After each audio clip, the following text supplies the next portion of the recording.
Join me, 48 Hours correspondent Erin Moriarty, on my podcast, My Life of Crime, as I take on true crime investigations like no other. This season, I'm looking into the labyrinth of crime and secrets within families. I'm cutting straight to the evidence and talking to the people directly involved, including investigators and the families of victims. Listen to My Life of Crime with Erin Moriarty wherever you get your podcasts.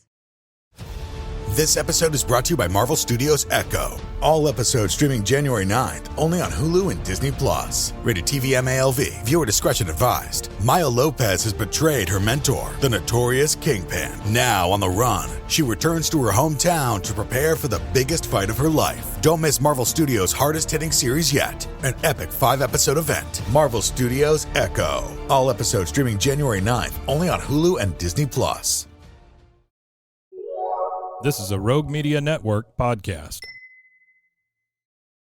Caroline, you should tell them about the newest thing that Bloody Happy Hour is doing. A Patreon. It's a Patreon. What is that? That means you're basically like a VIP member, and you get some perks. You maybe get like merch a little earlier. You get Exclusive merch. You could get first dibs on signing up for a live show. You get episodes with no commercials. You get our video because our video is no longer available on YouTube. It is only on Patreon. And the most important to me is you get videos of our live shows, but also bonus episodes each month.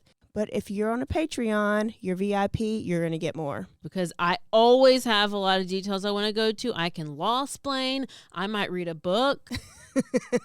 This is also going to be the exclusive place that Dirty Chat is going to go to. In order to hear the full content, it's going to be Patreon. Where do they go again? Patreon.com/BloodyHappyHour.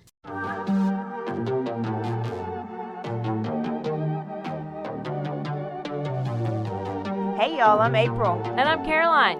And this is your Bloody Happy Hour.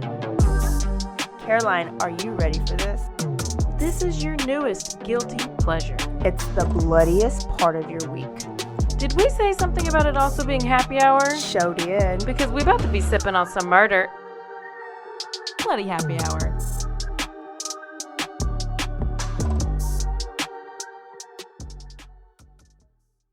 Hey y'all, this is April. And this is Caroline.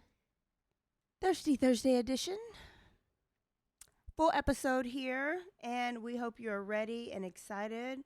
We have actually a quick episode for you, and I warned you on Tuesday that this was about abuse, child abuse. I will say it doesn't get too horrible. This is, if there is one, this is almost a comedic type episode, and you're like, how could that ever happen? You will see why. Ooh. Can I just say I found this on, at night when you just can't sleep and you just happen to just be scrolling through TikTok.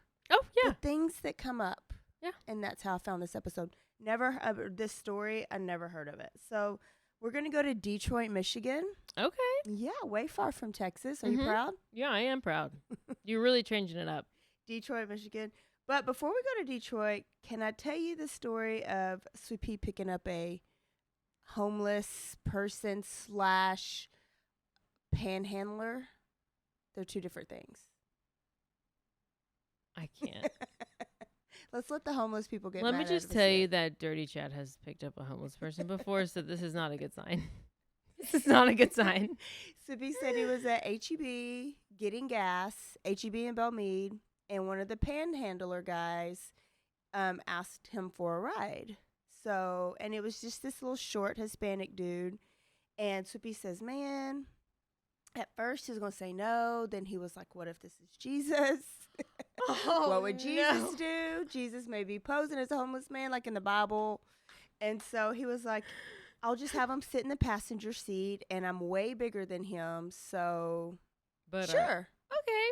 And I was like, you could have at least took a picture of him and sent it to me and told me. I didn't find out till like 2 days later.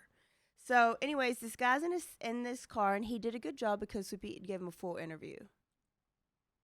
Yes. He took the man to his house, so he's not homeless.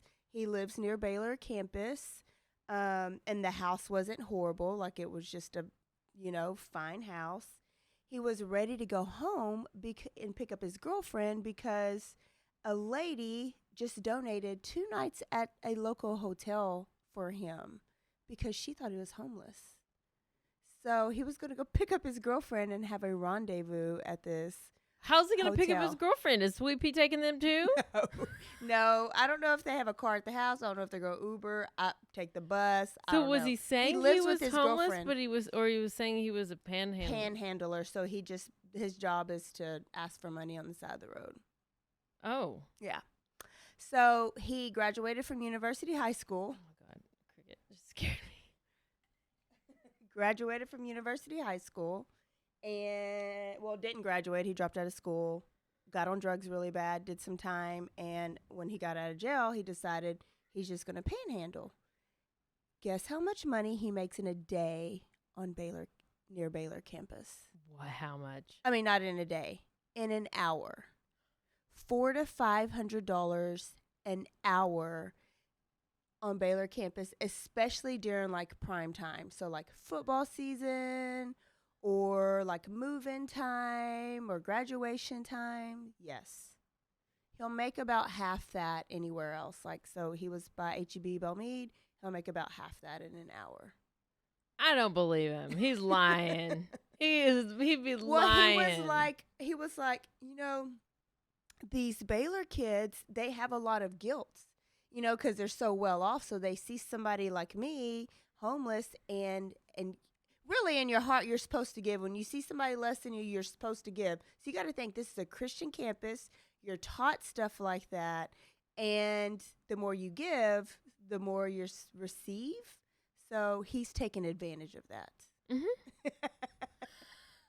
So let's go. He's a businessman. He's a businessman. I was like, oh, my goodness. He also said that he just got diagnosed with cancer, and he was just so proud of himself for not going back to drugs.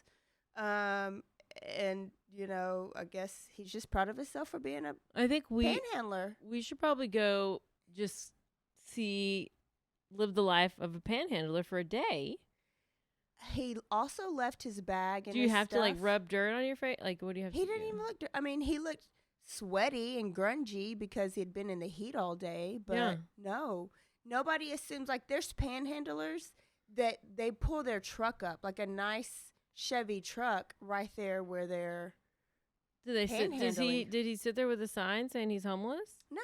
No, he just sat there and they just poured. Now, if you see the signs, it says need help or out of a job or there's nothing at all, and people just give them money out of the grace of their heart. So obviously, you're the person who does not give money. Hell no! So shocked about No, this. I stare straight ahead. I'm like, oh, somebody's calling me. There's a juggler on the end of Highway 6 that, he juggles for like the whole time you're at the stoplight. And people give him money all the time because he's at least working for it. Yeah. Oh my gosh. I've never done anything. No. So there's my homeless story. Wow. Or non-homeless. There's my panhandling story. So very smart of Sweet Pea, don't you think? Yeah, good job, Sweet Pea. Good doesn't job. listen Next to time you're going to anything. get stabbed in the neck. But it's fine. Okay, Detroit. You ready? Yep. All right. So we're going to talk about a guy named Charles Bothuell V. Oh, you inspired me with your Roman numeral names. Oh. Not really, just happened to be. So I love it. We got another the fifth. Another the fifth. This is And- already starting off with a red flag. Yeah, that was the red flag last time. Okay, so in 2011, so pretty recent, the mother of Charles Bothuell IV called up Daddy Charles V, okay, and asked for help with their son. So their son is the fourth, right? Mm-hmm. They're not married anymore. They've been split up. And Charlie, so Charlie number 4, had been getting in trouble at school. His grades were shit. His behavior was shit. He was getting in trouble. and Mom just had trouble keeping him on track. He's 12 years old at this time. So she thought he needs a man, he needs a father in his life. And so they agreed to let Charles, sorry, I said all that backwards. The fifth is going to be the youngest one, right? So Charlie the fifth is going to now go live with his daddy, Charlie the fourth. Okay. So Charlie number 5 is a little boy. So he's living with his dad and his stepmom, Monique. And he has 2 half siblings. One is age 4 and one is 10 months old. Okay?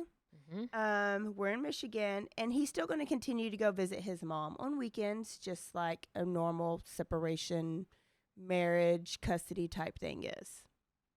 So Charles number 4, so Daddy Charles decides he's going to be drill sergeant dad to teach some lessons in Charlie number 5. And that he needs some respect and he needs some discipline. So he's going to be drill sergeant-ish. So he decides to homeschool him. Oh. Red flag. He puts him on a strict diet, makes him work out. But little Charlie doesn't like this because he hasn't had, this is like a whole lot so soon, right? Like you've probably had flexibility with Mom. Now you have a very strict diet and you have a very strenuous workout plan as a 12-year-old. So he decides to run away. Oh. But he's only gone 3 hours and the police find him and they bring him back. And now Charlie is even more trouble and he's not allowed to sleep on a bed anymore. He has to sleep on the couch in the living room next to the master family room master bedroom so that they can hear him if he tries to leave. Okay. So, and now he has to get up and work out at 5 a.m. And his life is even more restrictive than it was before. So Dad's getting more discipline, which, okay, you get in trouble, you get a restriction or punishment or whatever.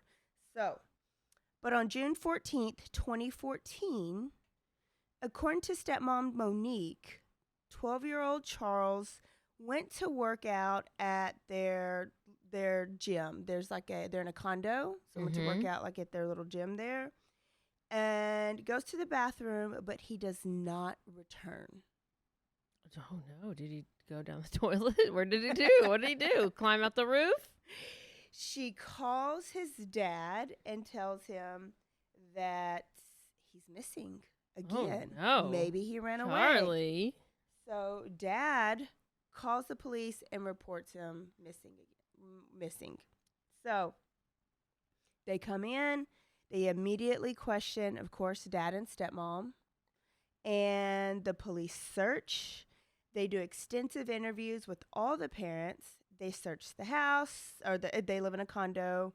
They search like the parks around the area, like the basketball courts. But they were first not too alarmed because he ran away before. Yeah. And they get permission to search the house, the condo where Charlie lives. They search the whole house. They start down in the basement. They're calling for him. Charlie, this is Detroit police. Come out. You're safe.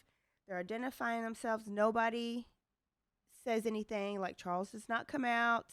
They are searching his room, and they find a pair of dirty clothes with a little bit of blood on the clothes. And now a word from our sponsors.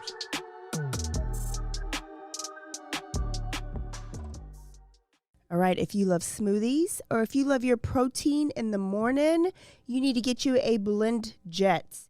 You can do that if you go into blendjet.com. If you enter the code BHH12, you get a discount. And let me tell you, these things are portable.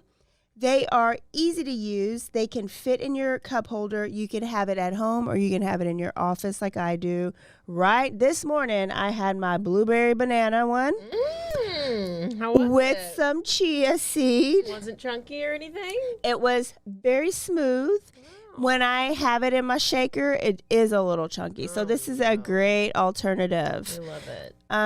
It is battery powered, so all you have to do is plug it in every 2 weeks, and the battery never runs down. Oh my gosh, I love battery powered things. Go to BlendJets and order you a BlendJet and get a discount. Thanks, April, for sharing. Did you know you could be putting oil and chemicals in your coffee? I love coffee creamer, but I don't think I've ever turned the bottle around to actually see what's inside.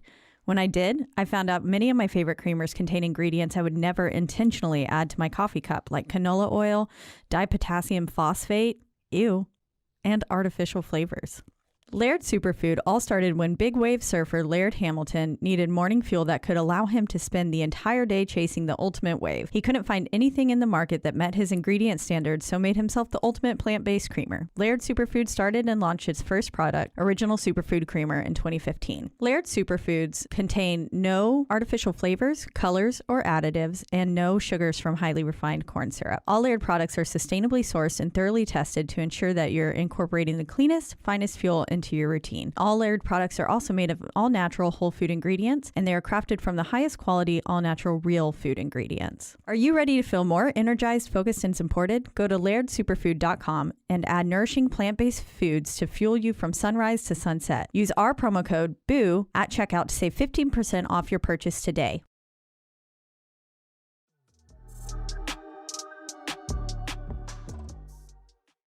But not like alarming blood, like this blood could be explained away, but now that we got a missing kid and bloody clothes, they're a little bit more alarmed. The police are, okay? Do you know this story? I don't know. Is this the Nancy Grace one? Yes. Okay, this is great. So dad agrees. So now they're kind of wanting to talk to stepmom and dad a little bit more, and they ask for a polygraph test. Stepmom Monique is like, hell no. Dad is at first saying hell no, because now they're kind of accusational against the parents. They're questioning questions that he feels like is accusing him of doing something wrong. So he denies the polygraph from the Detroit police, but the FBI come in and they decide that they're going to give the polygraph test. So he agrees to do it with the FBI. But the test is inconclusive. Doesn't matter anyway. Yeah. And stepmom never does the polygraph. Now, they're also searching text messages between the dad and the stepmom. And Daddy Charles was complaining about how there's no hope for Charlie number 5 and that he just needs to be gone. And that he does not have what it takes to become a doctor or lawyer or engineer, that they just need to be done with him and send him off to a military boarding school immediately. So days and days go by, 11 days actually. 11? And little Charlie number 5 still does not show up. So the dad has been publicly pleading for his son's safe return. He's on the news, and police have still found nothing. And Nancy Grace gets a hold of this, okay? And she does what Nancy does, and she contacts him. Questioning him. Just asking him about the case. He's telling her about the case. Yeah, and so all the time he has parents on, or she has parents on, and whose kids are missing, and she likes to talk to the parents. She likes to get an insight of the parent and the family and the kids. So Nancy Grace is on, and we will have to post this because you have to see the facial expression. So we'll put it on Patreon, and then I'll put it in the.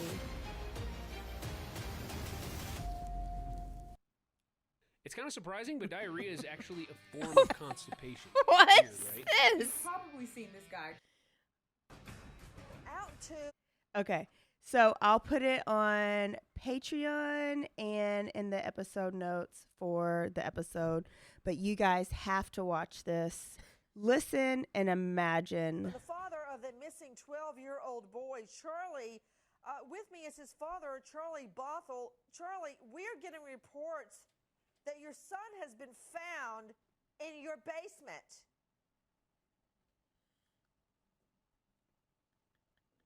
Sir? Mr. Bothuell, are you? What? Yeah, we are getting reports that your son has been found alive in your basement. What? Yes, that's what. If you could hand me that wire very quickly. Yeah, we're getting that right now from. Yeah, how could your son be alive in your basement?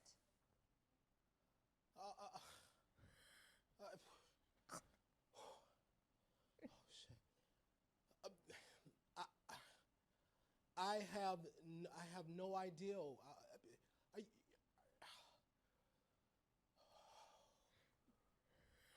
Now, this is just a report that we are hearing out of Detroit that we're trying to confirm. God, everybody please. in New York, please get on it. Let me know when we get Charlie Langton from WWJ. Sir, did you check your basement? I checked my basement. The FBI checked my basement. The Detroit police checked my basement. My wife checked my basement. I've been down there several times. We've all been checking. How? Okay, this is what we are hearing, that the missing 12-year-old boy has been found alive and well in his father's basement. Now, this is what I don't understand why you guys would have reported he's missing, and all our viewers have been on the lookout for him. We've been on the lookout for him. We searched that entire house repeatedly. The FBI searched, the Detroit police searched. We've all searched. Oh, God, they brought dogs, everything. Everybody is searched. What? Okay, my son. Have you checked your cell phone? My cell phone is dead. I actually getting down here, I left it in the car charging because it had died on me. Okay. And you're telling us that you searched your basement and your wife searched your basement.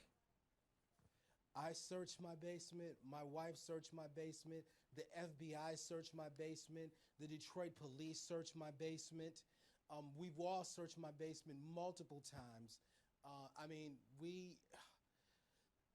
Yes. They had the dogs search. We've all searched the basement. The dogs searched my basement. Oh, God. Okay, well, you know what? I'm going to give you a chance to call home and see what you can find out. Charlie Langton, WWJ News. Charlie, we're getting reports tonight that the boy has been found alive in Daddy's basement. Yeah, Nancy, we're just getting word right now, and we've just basically confirmed that, the boy has been found alive in the father's basement. And we're just getting reports right now that is true. Literally, it just broke moments ago. Now, why his phone was in his car didn't know charging. about that for the last 11 days?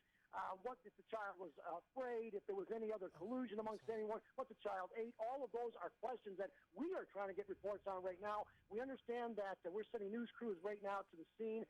We're also understanding that the police chief is going to make yet another announcement that should be coming up a little bit later on. But yes, the boy has been found alive in his father's basement.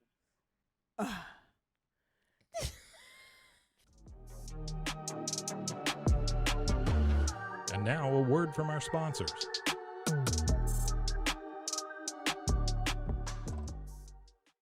I'm your puzzle pal, and I'm going to tell you about my latest obsession, Wongo puzzles. These things are the real deal, folks. They're high quality, handcrafted, and perfect for anyone who loves a good challenge, but doesn't want to dedicate their entire kitchen table to puzzles for a week. Trust me, I've been there. I might still be there. But I got one of these actually for Christmas. I loved it. I did it, and I was so proud of myself. And they have all these cool designs, and you need to go to wongopuzzles.com and use our discount, BHH. You get 10% off. And I really want to know, if you'll order one of these puzzles, what'd you think about it? Because it's so fun, and I need to order like 5.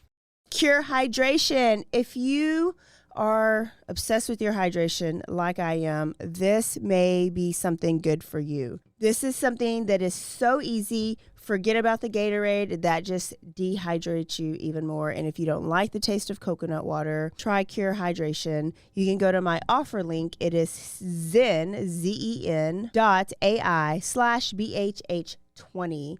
This is vegan. It's no added sugars. It's just a little packet you could put in your water. Or if you're really smart during happy hour, you could put it into your Tito's. It is just as effective as an IV drip. And if you do not like the taste of water, it's not as boring as water, not as sugary as the sports drink. And if you're an athlete, it'll give you the best performance. Or if you just get brain fog or headaches because you do not stay hydrated. Brain frog? Brain fog. The solution is Cure Hydration. So go to that link, enter the code. You can go to my offer link. It is zen.ai/BHH20. Cure Hydration.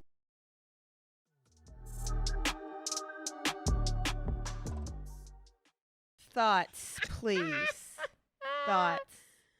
So you got to see the video. You guys, y'all have to watch the video because words without body language doesn't tell you the whole picture. So Caroline, was that a genuine reaction? No. No. No. Okay. He was holding his chest. He was speechless. In the basement. How was he found in the basement? We all searched the basement. How was he found? The dogs searched the basement. The dogs. Okay. What could have happened? Obviously, this broke and media was everywhere. So he left Nancy Grace, and down in the parking lot they were there. They were near his house.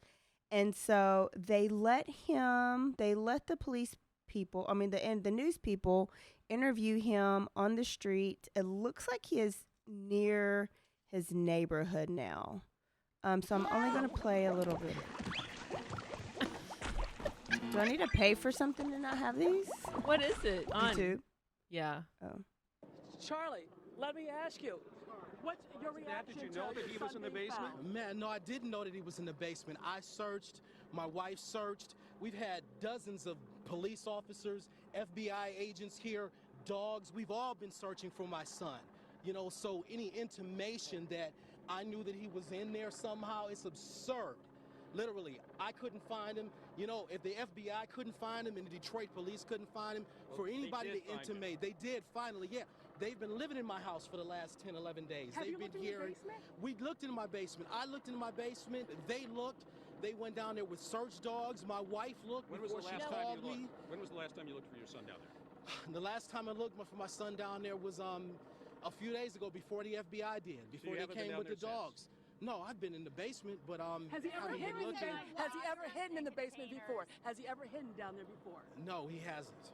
We heard that your ex-wife may have been hiding him down there from you and feeding him. That's absurd. And my ex-wife did not take off. The FBI or the task force was here executing a search warrant.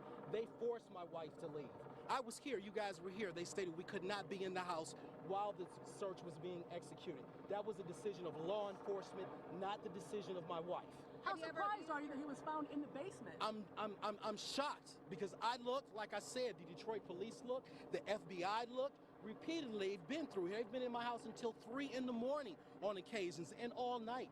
When that lieutenant kept me and my family at the police station from 10 p.m. to 6 a.m., the Detroit police and the task force were here all night executing search warrants. So to say that, for anybody to imply that I somehow knew that my son was in the basement, it's absurd and it's wrong. I love my son. I'm glad that he's home and he's going to have the great future that he deserves to have. Well, no one He seems so angry for him just found his son. I think you might need to go give him a hug or something. I mean, he actually, at the end of this, he is defending himself, and then it hits him, and he busts out in tears, and he hugs the cameraman.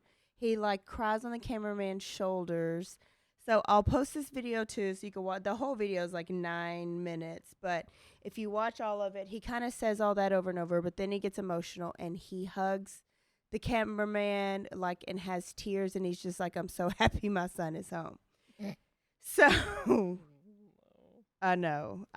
This one here, it's just, I never heard of it. So when he was on the Nancy Grace show, police searched his place again after they heard accusations from neighbors that there could have been some abuse at home and mistreatment from the difference between how they treat Charlie and then the other two little kids. So they search the basement again. They call out his name, identifying themselves as the police, but they notice there's a barricade that wasn't there before. So, like, there's this new pile of, like, dresser and, like, boxes and stuff that wasn't there when they searched it the 2 or 3 times before. So a cop just randomly decides, let's just move this barricade out of the way, and behind that barricade is a door.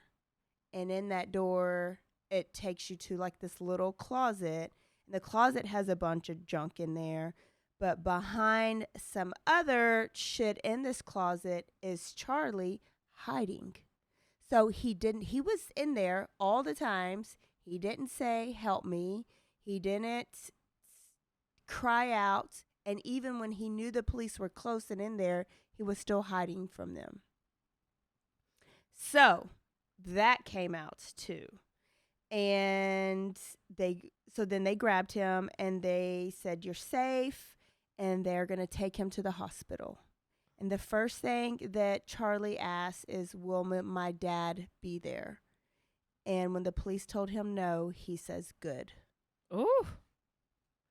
So you know the world starts going crazy, right? At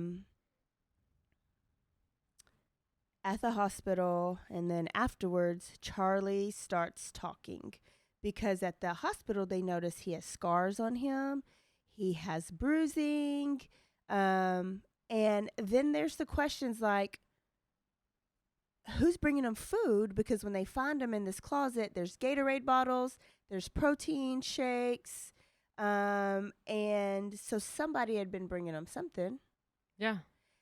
So who is bringing him food? Why did he not cry the first 3 times the cops were there? Who gave him these bruises? Did he run away and hide there, or did somebody put him there? Because he had run away before. So did he run away, or did one of his parents put him there? So these are all the questions that the police want to ask him. So Charlie's talking. Okay. What would you think the story is? That they put him in there and told him to be quiet. Shut up. And gave him food. So, but I don't know why the dogs would smell him. I don't know either. Yeah. So when he came to live with his dad, he was in public school for only 1 month. And then his dad decided to homeschool him. He was punished when he was quizzed and he did not know the answers. And he was made to stay indoors all the time. He had no friends. He had no socialization. There was a local park. He was not allowed to go to the park. He was not allowed to play basketball. How does a little black kid not be allowed to go play basketball? Like, what's the point of all of this? So Dad talks in one of his interviews, talks about his cousin went to a military school, and when he got all that discipline, when he came back, he was a successful lawyer now. So was his dad thinking? So let's put him in the closet and he'll be a successful lawyer? There's no logic. He was only allowed to go outside if he was with his stepmom, Monique, and that was only if she was going to the grocery store and she allowed him to go to the grocery store with them. So the neighbors were seeing, we know there's another kid in there because we've seen him a couple times, but he's not allowed to come outside and play. but these other little kids are. Okay? Now, the first time he ran away, they asked him where these scars are from, and he said that he was beat with a PVC pipe the first time he came home. So he ran away, they brought him home, they beat him with a PVC pipe and made him switch sides when one side got bruised up. So they would make him lie on his stomach, they beat him on the back. And then when that got too bad, he'd have to lie on his side. So then they beat him on his side. And they did all 4 sides of his body and his head. And they had scarring to back that up. Oh, my gosh. His stepmother co-signed on all this punishment, and she was just as mean and strict as the dad. She wouldn't, beat him with a PVC pipe, but she would hit him. They asked about this workout routine because he kept saying if I would get beat if I didn't complete my workouts. If I didn't eat what I was supposed to eat, I would get beat. So he got up every morning. They woke him up every morning at 5 a.m. and he had to drink a protein shake. And his workouts would last up to 4 hours sometimes. He was mandatory. Every workout had to do 100 push-ups, 200 sit-ups, 100 jumping jacks, and then a bunch of weighted exercises. And he had to do 25-pound dumbbells, and he's a 12-year-old kid. My God. So, of course, he was tired, and it took him a long time to finish it, or he couldn't finish. So if he didn't finish, then he would get beat. He also had to do 5,000 revolutions on an elliptical machine, but I never did the elliptical, so I don't even know what that means. Is that like a 5K? I have no idea. I thought you were going to say he had to read the Bible or something, revolutions. Resolution. What is happening with, why are they making him so fit? It's military camp. Okay. And neither one of them were fit. Oh, no. So, stepmom would always threaten to send him to military school. They probably in wanted to Utah, go at this point. Oh, hell. Or Haiti. Like, why are those the only 2 options? These people. Oh. And stepmom Monique would threaten to kill him and said that she would get away with it because nobody would ever know, since he was homeschooled and had no friends, that nobody would ever report him missing. I know. Monique, you're a bitch. So on June 14th, so they were like, well, what happened on June 14th? How did you end up in this basement? Well, on June 14th, he did not complete his workout. So Monique, stepmom Monique, punished him. He was taken to the basement of their condo building. So he kept implying, Daddy Charles kept saying, my basement, but this basement was actually not attached to their apartment at all. You had to go, it's like a shared space in a building, in a condo building. So you'd have to go down this long hallway, search this hallway, and it's like more like a storage closet, but it's Michigan, so it's down in the basement because all the snow, they would go down there and store stuff down there in Michigan. So anybody could have had access to this basement, right? So the news kind of made it seem like it was like in their actual house, but it was attached, I guess, to their building that they lived in. When she put him in the basement, she told him that he better not come out no matter what he heard, or she would kill him. So that's why he didn't come out. And he said that he knew when they were gone, and that's when he would sneak upstairs and get Gatorade and protein shakes. Oh. Yes. So once she put him in there, she never came back and checked on him. Nobody brought him food. He got his own. And he was still so scared that he would be in trouble. He still only got the food they allowed him to get. Like, if I was sneaking food, I'm going to sneak the stuff y'all eat that you don't allow me to eat, right? He was still getting the protein shakes and the Gatorade because he was still so fearful that he was going to get in trouble. And there was a bathroom across from where he was, and so he would use that bathroom. He was never locked in, so there was a padlock, but the padlock was never locked. It was just barricaded. And so when he got out, he would have to move the stuff. So I don't know. It's just a weird story. Nobody checked on him for 11 days. So my question is now, he said his stepmama put him in. He had no idea if his dad knew for sure, but he assumed that dad knew because they both were very mean and punished him the way that they did. Yeah. And they always did it as a team. So he had no reason to believe that his dad didn't know. Do you think the dad knew? Yes. Do you think he knew from the beginning? Yes. Why report him missing immediately then? I guess was my only question that came up. Oh, ask Janie. She got a gun. Rudy's mom. Maybe they colluded. I don't know. I have no idea. To get attention? To get money? I don't know. Because it is true. Like, he didn't have a school, so teachers weren't going to say Charlie didn't come back to school. He didn't have friends in the neighborhood. His mom may eventually miss him, but weeks could go by, because he didn't go see her every weekend. I thought maybe this was stepmom's idea and dad really thought he was missing or ran away again, so he called. But I think he eventually found out.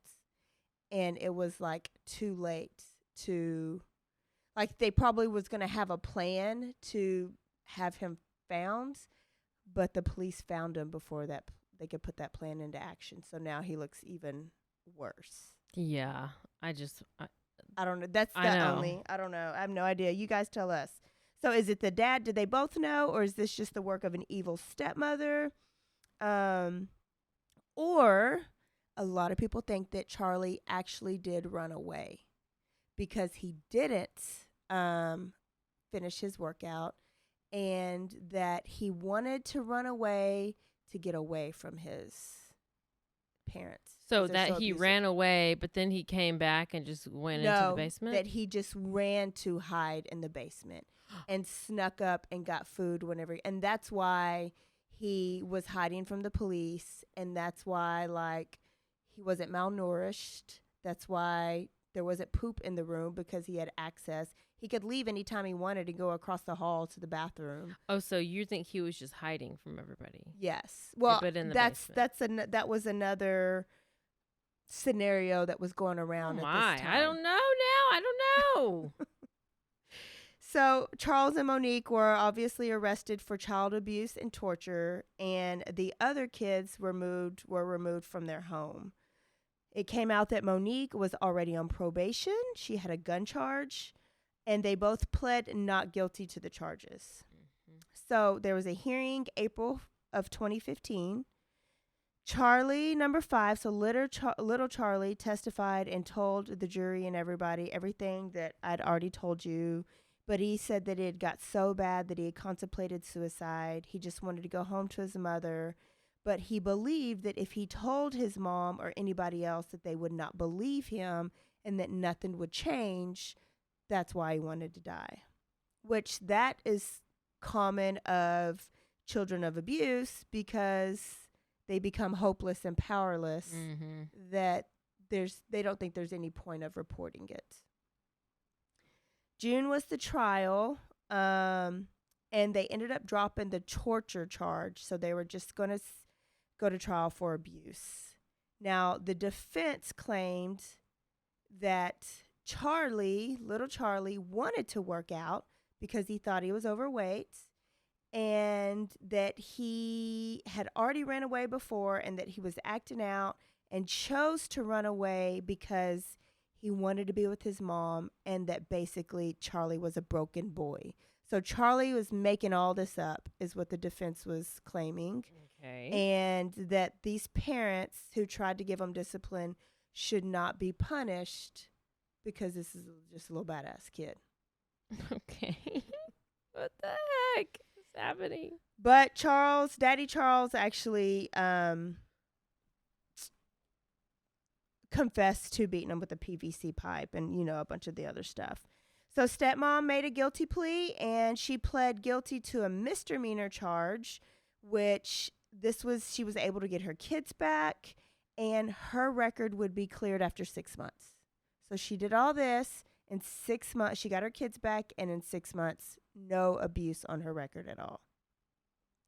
Charles ended up pleading guilty after, and then would only get 18 months probation, but he had to sign over his rights to Charlie number 5. He had to go to anger management, and he was never allowed to see Charlie number 5 again.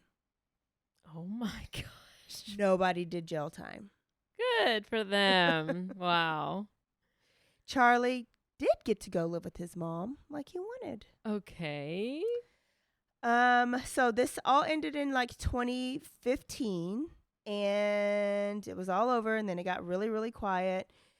But Charlie number 4, Daddy Charles, filed a lawsuit, a defamation of character against Nancy Grace. Yes.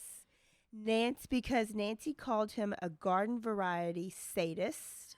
And because of what happened on Nancy Grace and how she talked bad about him, that his business shut down. I don't know what business he had. He lost his job as a registered nurse, and he is now living with family members because he's basically indigent because he can't find a job. Maybe he should start panhandling. Or he should write workout plans. There you go. Yeah. Be a trainer. Speak Camp Gladiator trainer and teach 5 a.m. boot camps. Go ahead. I hear they need some. So that lawsuit never went anywhere. It was dismissed. What a shock. Nancy can say what she wants. Mm-hmm. Don't mess with Nancy. Don't mess with my Nancy. Oh, my goodness. So I literally still don't know what happened. Like, I don't know. I don't know what happened. I don't know if the little boy ran away. I do know that he is like 21 or 22 now, and he's got him a cute little girlfriend because I had to find him on social media. He's got a cute little girlfriend. And is he super in shape? That's really all I want to know. He didn't look out of shape, but he didn't look out of shape back then. No. He works at Amazon. I think he like literally just graduated from he's real high cute. school. Yeah. So hopefully little Charlie is living his best life, and hopefully he did get a little bit of discipline after this.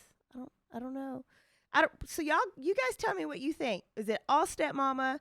Is it daddy and stepmama, or did little Charlie run away to get back home with his mom? Run away and hide. Well, you're FBI. What do you think? I never can say I don't know, but I literally don't know. I know. You never can. I just think that as a parent, my reaction would have been totally different had my son been missing and somebody told me on live news. Like, you wouldn't have been able to complete the interview.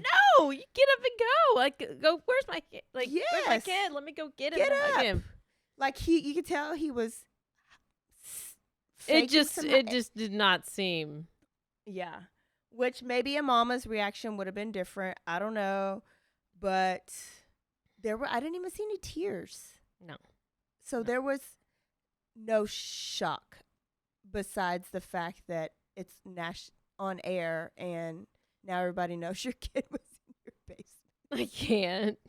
And your wife put him there. It's so bad.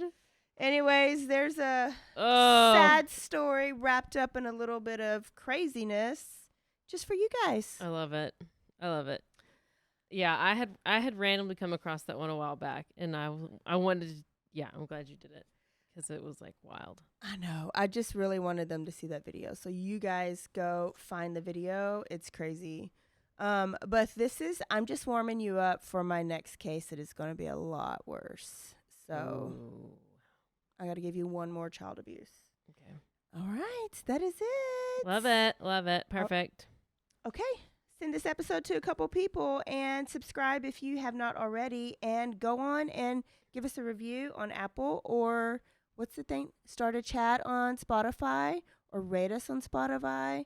And send us an email of some of your favorite cases because sometimes we just can't get inspired. Sometimes we just can't. Yeah. All right. Is there anything else, Caroline? That's it. All right. Don't forget to Stay aware. stay alive. And always be DTF. Bye. Goodbye.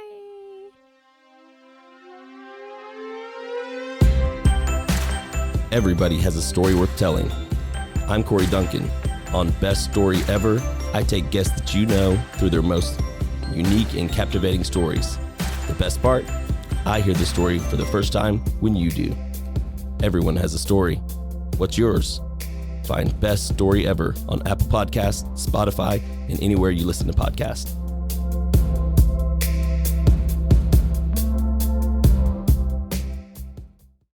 Hola, yo soy Jackie. Y yo soy Jessica. Y esto es Zona del Crimen.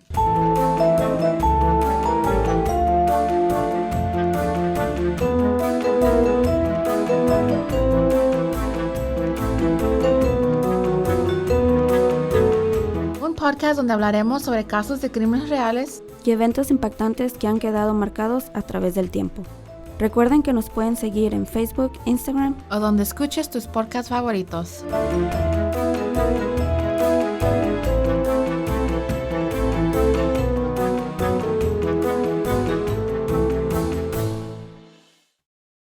Hey, I'm Blair. And I'm Brittany. And we're the host of By the Cover Podcast. We cover everything from mysteries, thrillers, romance, chick lit, and even some smut. Don't forget the smut. Yeah. We're so excited to get this thing going and share this with you guys. We've been talking about this for months, and it's finally happening. Yes. Special shout out to Rogue Media for helping us with this. For sure, for sure.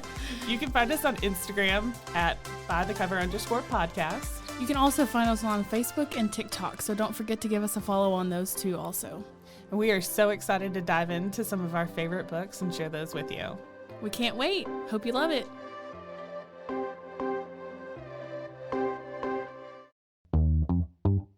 Hi, and welcome to Bustles and Bangers with your hostess, Rachel and Christopher.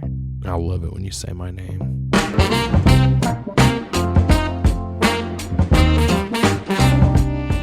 And you didn't say hi. I didn't. You just kept going. I'm going to introduce the book. I'm not reading it. It's because I don't like reading. Girls like cowboy butts, and those jeans don't hide anything. Find us on Instagram at Bustles and Bangers or on RogueMediaNetwork.com.